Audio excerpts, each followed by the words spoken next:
जब आपको कभी मौका मिले तो इंग्लिश बोलने की कोशिश करें, तो इसको इंग्लिश में कहते हैं you should practice speaking English when ever you can. You should practice speaking English when ever you can. जितने भी सेंटेंस मैं आपको बता रहा हूँ, आपने मेरे साथ अपना पेन और रजिस्टर रेडी कर लीजिए, और जितने भी मैं आपको सेंटेंस बना रहा हूँ इसमें 2 कॉलम बनाएं, एक पे आप इंग्लिश लिखें, दूसरी साइड पे आप उर्दू लिखें, और साथ साथ चलते रहें, ताकि आपको एक तो नॉलेज भी इकट्ठा होता रहे और आप भूलें भी नहीं इस चीज़ को। और मेरे साथ आपने बार बार रिपीट भी करते जाना, लाइक जब मैं प्रोनाउंस करूं एक वर्ड को या एक सेंटेंस को, आपने भी उसके साथ साथ प्रोनाउंसिएशन भी करनी है। मैं कोशिश करूंगा कि एक लाइन को 2 दफ़ा पढ़ो। राइट, तो नेक्स्ट सेंटेंस है हमारे पास, क्या आप अपने कीमती वक्त में से चंद मिनट मेरे लिए निकाल सकते हैं? तो इसको इंग्लिश में कहते हैं can you spare me a few minutes of your valuable time. Can you spare me a few minutes of your valuable time, of your valuable time। valuable time भी कहते हैं, of your precious time भी कहते हैं, कि तुम्हारे कीमती वक्त से। नेक्स्ट सेंटेंस है हमारे पास, मुझे उसकी आमद की इतला दी गई थी। इसको इंग्लिश में कहते हैं I was informed of his arrival। I was informed of his arrival। इसकी जगह आप हर भी लगा सकते हैं अगर लड़की है तो। नेक्स्ट है हमारे पास, मैं आज रात जल्द सो जाऊंगा। I shall go to bed early tonight। I shall go to bed early tonight। आपने हर सेंटेंस मेरे साथ रिपीट करते जाना है ताकि आपकी प्रैक्टिस होती रहे साथ साथ। एंड एहतियात कीजिए, be careful in future. Be careful in future, and एहतियात कीजिए। मैं आपके काम से मुतमैन नहीं हूँ। I am not satisfied with your work. I am not satisfied with your work. बगैर बोले अपना काम करें या कीजिए। Do your work without speaking. Do your work without speaking. मराए करम तखीर से आने पर माफ़ी चाहता हूँ। तो इसको इंग्लिश में कहते हैं please excuse me for being late. Please excuse me for being late.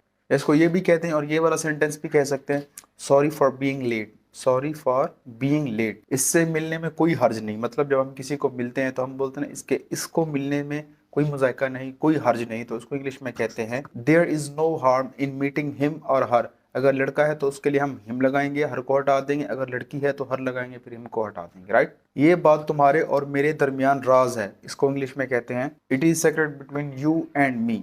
It is secret between you and me, कि आप और मेरे दरमियान ये बात क्या है, राज है। It is secret between you and me. It is secret between you and मी।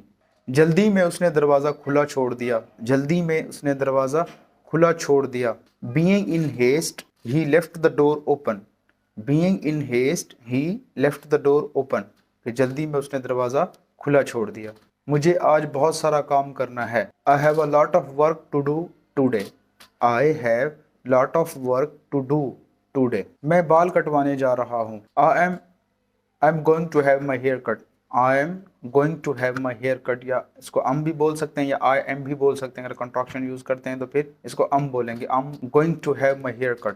इस दवाई ने तो कमाल ही कर दिया। दवाई मतलब मेडिसिन जो है, हमने खाते हैं इसको, तो अच्छा जब हमारे साथ वो बिहेव करती है, यानी कि हम जल्दी से रिकवर हो जाते हैं, तो उस सेंस में कहता है कि इस दवाई ने जो है हमारे साथ कमाल कर दिया। तो इसको इंग्लिश में कहते हैं this medicine worked miracles. This medicine worked miracle. मैंने उसे घर से निकलते देखा था। यानी कि आप बाहर खड़े हुए हैं या कहीं पे भी खड़े हुए हैं, तो जो किसी हमसाया है, हमारा नेबर है, जब वो बाहर निकलता है साइड से, हम तो हम उसको देख लेते हैं। राइट, तो इसको इंग्लिश में कहते हैं I saw him leaving the house. I saw him leaving the house, कि मैंने उसको घर छोड़ते हुए देखा था। वो मुझसे 2 साल बड़ा है। He is 2 year older than I M.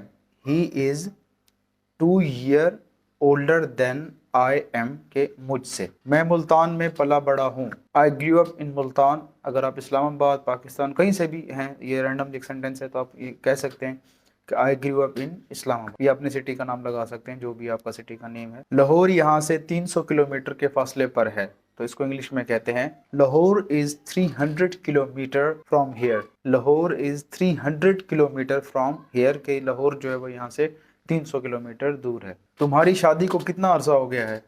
तुम्हारी शादी को कितना अरसा हो गया है? How long have you been married? How long have you been married. आप किस मुल्क से आए हैं? What country are you from?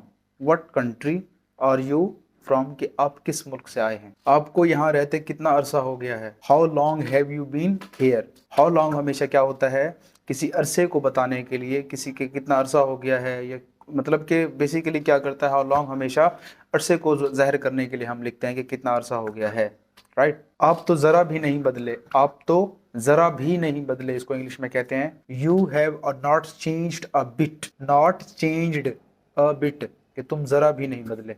मेरे यहाँ बच्चा होने वाला है, ये स्पेशली खातून के लिए है, मेरे लिए ये सेंटेंस नहीं है, तो इसको इंग्लिश में कहते हैं I am going to have a baby, मेरे यहाँ बच्चा होने वाला है। ये सेंटेंस हमेशा वुमेन्स के लिए होता है, मेंस के लिए नहीं होता, तो इसको इंग्लिश में कहते हैं I am going to have a baby, I am going to have a baby, तो मेरे यहाँ बच्चा होने वाला है। आपको अपना मसला खुद ही हल करना पड़ेगा, आपको अपना मसला खुद ही हल करना पड़ेगा, इसको इंग्लिश में कहते हैं you will have to solve your problem by yourself, you will have to solve your problem yourself, कि अपना मसला तुम्हें खुद ही सॉल्व करना पड़ेगा। क्या आपने बैंक से कुछ रकम निकलवाई है? रकम निकलवाने की जो इंग्लिश होती है वो होती है withdraw. Did you withdraw some money from the bank, did you withdraw some money from the bank. धक्का मत दीजिए बस पर चढ़ने के लिए, अपनी बारी का इंतजार कीजिए, तो इसको इंग्लिश में कहते हैं don't push, wait for your turn to get on the bus. तो इसको थोड़ा सा मैं तोड़ के आपको समझाता हूँ। धक्का मत दीजिए, डोंट पुश, अपनी बारी का इंतजार कीजिए, please wait for your turn, turn कहते हैं बारी को, बस पर चढ़ने के लिए, तो इसको इंग्लिश में कहते हैं टू गेट ऑन द बस। वो सिवाय शिकायत के और कुछ नहीं करता, यानी कि वो लोग होते हैं जो हर वक्त शिकायत ही करते रहते हैं, मतलब कंप्लेन्स करते रहते हैं और कुछ नहीं करते, तो उसको इंग्लिश में कहते हैं he does nothing but complains, he does nothing but complain, आप शी भी लगा सकते हैं, she does nothing but complains, के वो कंप्लेन्स के अलावा कुछ नहीं करती। मैं इस टूटे हुए गिलास का क्या करूंगा, what shell I do with the cracked glass, what shell I do with the cracked glass, के टूटे हुए गिलास के साथ मैं क्या करूंगा। यहाँ पे क्रैक्ड प्लेट हो सकती है, कोई भी और मतलब कि क्रैक हो सकता है, मतलब टूटी हुई चीज के साथ कभी मैं क्या करूंगा, तो उसके लिए हम ये वाला सेंटेंस यूज करते हैं। अब पेट्रोल पंप के साथ सिगरेट पीना मन है, पेट्रोल पंप के साथ सिगरेट नोशी मत कीजिए, तो इसको इंग्लिश में कहते हैं don't smoke near the petrol pump, don't smoke near the petrol pump. अपने सामान पर नजर रखिए, अपने सामान पर नजर रखिए। Keep an I on your luggage, keep an eye on your luggage, keep an eye on your luggage, keep an eye on your luggage, के अपने सामान पर नजर रखिए। आओ खरीदारी के लिए चलें, आओ खरीदारी के लिए चलें। Let's go for shopping, let's go for shopping. जब मौका मिले मुझे फोन कर देना, जब मौका मिले मुझे फोन कर देना। Give me a ring when you get a chance, give me a ring when you get a chance. आपके जूतों को मुरम्मत की जरूरत है, योर शूज नीड मेंडलिंग, मुरम्मत करना मेंडलिंग, योर शूज नीड मेंडलिंग। और जो बनाने वाला होता है, यहाँ पे तो नहीं है, जो जूतों को ठीक करता है उसको बोलते हैं कॉबलर। अगर आपने इस वीडियो से कुछ सीखा है तो मेरे चैनल को लाइक करें, सब्सक्राइब करें। अगर आपने स्पोकन इंग्लिश की ऑनलाइन क्लासेस लेनी है तो मेरे यूट्यूब चैनल के पेज के ऊपर मेरा नंबर दिया गया, आप वहाँ पर जाएं और मुझसे कॉन्टैक्ट कर सकते हैं। Thank you so much for watching my video. मिलते हैं किसी नेक्स्ट क्लास में।